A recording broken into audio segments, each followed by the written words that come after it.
Hey hi guys. இன்னைக்கு நான் உங்ககிட்ட சொல்ல போறது டார்க் ஷேடோஸ் ஆஃப் சீக்ரெட் அப்படின்ற ஒரு மலையாள படத்தோட தமிழ் எக்ஸ்பிளனேஷன் தான் சொல்ல போறேன். இந்த படத்துல ஒரு 5 பேரு மலையேறத்துக்காக ட்ரிப் இருப்பாங்க. அதுல ஒரு பொண்ணு தான். இங்க ட்ரிப் போயிட்டு இருக்கும் போது அந்த ட்ரிப்ல ஏற்பட்ட ஒரு சின்ன பிரச்சனையால அந்த ட்ரிப்ல வந்த ஒருத்தர் தெரியாதனமா இறந்து போயிடுவாரு. போலீஸும் இது ஜஸ்ட் ஒரு ஆக்சிடென்ட் அப்படின்ற மாதிரி கேஸ முடிச்சலாம் அப்படின்ற மாதிரி பார்ப்பாங்க. அதுக்கடுத்து தான் ஏகப்பட்ட சீக்ரெட் அவங்களுக்கு கிடைக்க ஆரம்பிக்கும். இது ஒரு கொலை தற்கொலையா இல்ல சாதாரண ஆக்சிடென்ட் அப்படின்ற மாதிரி ஏகப்பட்ட ட்விஸ்டோடையும் படம் முடிகிறப்ப ஒரு மெயின் கேரக்டர் ஒரு ட்விஸ்ட் வைக்கும். சோ அதுதான் இந்த படத்தோட மிகப்பெரிய ஒரு ஹைலைட். அது என்ன ஏது அப்படின்றத பாக்குறதுக்கு முன்னாடி மதவட்டி அரைச்சு நம்ம சேனலை பார்த்துட்டு இருக்கீங்கன்னா நீங்க கேட்டுக்கொண்டிருப்பது மிஸ்டர் ஹரிகரன் யூடியூப் சேனல். நான் ஹரிகரன். சேனல் பிடிச்சிருந்தா மட்டும் சப்ஸ்கிரைப் பண்ணி பக்கத்துல வர பெல் பட்டியும் சேர்த்து கிளிக் பண்ணிக்கங்க. டெலிகிராம்ல ஃபாலோ பண்ணாதவங்க ஃபாலோ பண்ணிக்கங்க. இப்ப நாம இந்த படத்தோட கதைக்குள்ள போயிடலாம். இந்த படத்தோட தொடக்கத்திலே 3 பசங்க அப்புறம் ஒரு பொண்ணு, இந்த 4 பேருமே ட்ரிப் போயிட்டு இருக்காங்க. ஒரு மலை பிரதேசம் ட்ரிப் அப்படின்றனால என்ஜாய் பண்ணி போயிட்டு இருக்காங்க. இந்த டீம்ல ஒரே ஒரு பொண்ணு இருக்கான்னு சொன்னால அவ பேரு கௌரி. அந்த கௌரி அதே டீம்ல இருக்கிற பைசல் அப்படின்றவரை கல்யாணம் பண்ணிருப்பாங்க. கௌரிக்கும் பைசலுக்கும் இது ஹனிமூன் ட்ரிப். பட் கூட்டம் கூடிட்டு அப்படின்றனால கொஞ்சம் சந்தோஷமா அப்படியே டிரைவ் பண்ணி போயிட்டு இருக்காங்க. அப்படி அவங்க போகும் போது அவங்க வண்டியை வழிமறைச்சு 2 பேரு சண்டை இழுக்க ஆரம்பிக்கிறாங்க.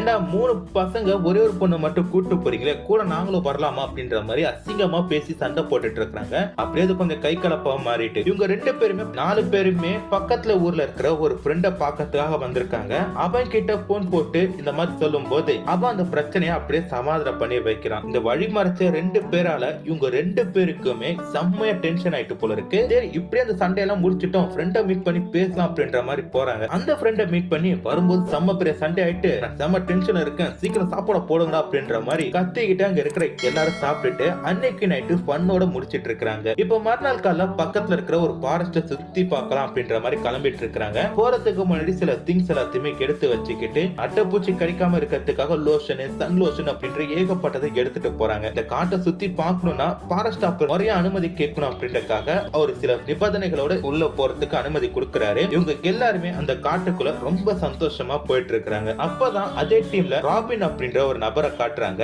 ஒரு கௌரிய ஒரு மாதிரி தப்பான பார்வையில பார்த்துட்டு இருக்காரு. இது கௌரிக்கு பிடிக்கல, அதனால அவங்க அப்செட்டா இருக்கிறத காட்டிட்டு இருக்காங்க. நாட்டுக்கு நடுவுல ஒரு அழகான ஆறு ஒண்ணு ஓடிட்டு இருக்கு. அந்த ஆட்டை பார்த்துட்டு அங்க இருக்கிற எல்லாருமே ரசிச்சிட்டு இருக்காங்க. அப்ப கூட ராபின் என்ன பண்றாரு, கௌரிய ஒரு மாதிரி பேசுறான், ஒரு மாதிரி பார்த்துட்டு இருக்கான். அப்ப கூட இருக்கிறான், என்ன உங்க 2 பேருக்கு சண்டையா அப்படி சொல்லி கேட்கும்போது அதெல்லாம் ஒண்ணு இல்லடா, இடம் நல்லா இருக்கு, கௌரி ஒரு போட்டோ எடுக்க சொல்லிட்டு இருக்கான் அப்படின்ற மாதிரி ராபின் அப்படியே அந்த பேச்சை கட் பண்ணிட்டாரு. அப்படியே போடுற நதியில இந்த 4 பசங்களும் ஜாலியா குளிச்சிட்டு இருக்காங்க. அப்ப கௌரிய போட்டோ எடு, இந்த ஸ்டோரியில போனோம் அப்படின்னு சொல்லிட்டு இருக்கும் போது ராபின் மட்டும் கௌரிய ஒரு மாதிரி லுக் விட்டுட்டு இருக்கிறத காட்டிட்டு இருக்காங்க. திருப்பி இதனால கௌரி மூட் ஆஃப்ல உட்காந்துட்டு இருக்காங்க. அப்புறம் என்ன குளிச்சு முடிச்சாச்சு, கேம்ப் ஃபயர் போட்டு ஆட்டம் பாட்டம் சொல்லிட்டு சரக்கு பாட்டி எல்லாம் போயிட்டு இருக்கு. இப்ப அப்படியே கௌரிக்கு என்ன பண்றாங்க, பக்கத்துல போட்டோ எடுக்கலாம்பா அப்படின்ற மாதிரி ராபினை தனியா கூட்டு போறாங்க. போனா திடீர்னு கொஞ்ச நேரத்துல கௌரி மட்டும் அலற சத்தம் கேக்குது. என்னன்னு அங்க இருக்கிற எல்லாரும் போடி போய் பார்த்தா ராபின் வந்து கௌரிய கட்டி பிடிச்சிட்டு நிக்கிறாரு. தான் பொண்டாட்டி கிட்ட இவன் தப்பா நடக்க முயற்சி பண்ணிட்டான் அப்படின்ட்டு பைசலோட ஃப்ரெண்ட்ஸ் எல்லாமே சேர்ந்து ராபினை அடிக்க ஆரம்பிக்கிறாங்க. அப்ப தெரியாதனமா கால் தடிக்கு ராபின் மலையில இருந்து கீழே வந்து செத்து போறாரு. செத்து போன கருத்து மறுநாள் பக்கத்துல இருக்கிற எல்லாருமே அந்த பாடியை மீட்டு எடுக்கிறாங்க. போலீஸ் விசாரணை நடக்கிறப்ப ஒரு 4-5 பேர் இந்த ட்ரிக் பண்ணுவாங்க. இப்ப அந்த 4 பேரும் காணோம் அப்படின்ற மாதிரி கேஸ முடிச்சிட்டாங்க. லீடு கிடைக்காம போலீஸ் வந்து திக்காடிட்டு இருக்கும் போதுதான் ஒரு டீ கடையில இந்த 4 பேருமே உட்காந்து சாப்பாடு சாப்பிட்டுட்டு இந்த ஊர்ல இருக்கிற ஒரு ஃப்ரெண்ட பத்தியும் அவர் அட்ரஸையும் கேட்டு இருப்பாங்க. இருக்கிற பேருக்கு தான் இங்க அவங்க உட்காந்து பேசிட்டு இருக்கும் போதுதான் வழி மறைச்சு இந்த தப்பா கேட்ட 2 பேரும் இவங்களை ஃபாலோ பண்ணிட்டே போனா ஏதாச்சும் லீடு கிடைக்கும் அப்படின்ற மாதிரி போயிருப்பாங்க. அது வந்து பாதியில சொதப்பிட்டு அப்படின்ற மாதிரி டீ கடைக்காரர் சொல்லிட்டு இருக்க. சரின்ட்டு அந்த ஃப்ரெண்டோட வீட்டுக்கு போறாங்க. அந்த ஃப்ரெண்டோட வீட்டுல யாருமே இல்ல, வேலைக்காரர் மட்டும்தான் இருக்காரு. சரின்ட்டு அப்புறம் புடிச்சிட்டு போயிட்டு அவருக்கு என்ன தெரியும் அப்படின்ற மாதிரி கேக்குறாங்க. ஒரு 2 நாள் முன்னாடி நைட்டு வந்தாங்க சார். நைட்டு வந்துட்டு சரக்கெல்லாம் போட்டுட்டு ஆட்டம் பாட்டமா இருந்தாங்க. மறுநாள் கையில கொஞ்சம் பாட்டிலோட காட்டுக்குள்ள போனாங்க. நைட்டு வந்துரும் சொல்லிட்டு போனாங்க, திருப்பி வரல அப்படின்ற மாதிரி அவரு தனக்கு தெரிஞ்சதை மட்டும் சொல்லிட்டு இருக்கிறாரு. இப்ப இந்த 4 பேரும் அந்த காட்டிலே பதுங்கி இருக்காங்க அப்படின்ற மாதிரி போலீஸ் தெரியுது. அவங்க உடனே போயிட்டு அந்த 4 பேருமே கைது பண்றாங்க. அதுல கௌரி அப்படின்ற பெண் மட்டும் மிஸ் ஆறா அப்படின்றது போலீஸுக்கு தெரியுது. இவங்க எவ்வளவுதான் அடிச்சு கேட்டாலும் அவங்க எதையுமே தெரியாது தெரியாது அப்படின்ற மாதிரி தான் சொல்லிட்டு இருக்காங்க. கொஞ்ச நேரம் கழிச்சு ஒரு உண்மையை சொல்ல ஆரம்பிக்கிறாங்க. என்னன்னா பாட்டியில சரக்கு போட்டிருந்தோம், அவன் மரம் மேல ஏறி கால் தறிக்கு விழுந்துட்டான் அப்படின்ற மாதிரி சொல்றாங்க. ரொம்ப சிம்பிளா சொன்னனால போலீஸ் யாருமே நம்ப மாட்டாங்க. திருப்பி திருப்பி கேட்க கேட்க அந்த 4 பேருமே ஒரே விஷயத்தை தான் திருப்பி சொல்றாங்க. சொல்றாங்க. சரி அவன் அப்படிதான் விழுந்திருப்பான் அப்படின்ற மாதிரி அவங்க பிடிக்கலான்ட்டு போறப்ப எதுக்கும் அப்பனோட இன்ஸ்டாகிராம் ஐடியை செக் பண்ணி பார்க்கலாம் அப்படின்ற மாதிரி செக் பண்ணி பாக்குறாங்க. அதுல ஒரு பொண்ணு கூட இருந்த போட்டோ இருக்கு. யார் இந்த பொண்ணு அப்படி சொல்லி கேட்கும்போது இந்த பொண்ணு பேரு கௌரி, இவனு தான் எங்க கூட பார்ட்டிக்கு வந்தா. அவன் மலையில இருந்து கால் தடிக்கு கீழே விழுந்தப்ப இந்த விஷயத்த போலீஸ் சொல்லலாம் அப்படின்னு சொல்லிட்டு அவர் ரொம்ப டார்ச்சர் பண்ணா. போலீஸ் கேஸ்ன்னு போயிட்டா எங்களை ரொம்ப டார்ச்சர் பண்ணுவாங்க, நாங்க அப்படியே விட்டுறோம் அப்படின்ற மாதிரி சொன்னோம். அப்பதான் கேட்கல, அதனால அவளை மட்டும் நாங்க தனியா விட்டுட்டு காட்டுக்குள்ள பதுங்கிட்டோம். இப்போ உங்க கிட்ட மாட்டிக்கிட்டோம் அப்படின்ற மாதிரி சொல்றாங்க. உடனே போலீஸ் என்ன பண்றாங்க, ஹீரோயின் இருக்கிற இடத்தை கண்டுபிடிச்சு அவங்கள விசாரணைக்காக கூட்டு வந்துட்டாங்க. 4 பசங்களும் ஒரு விஷயத்த சொன்னாங்க.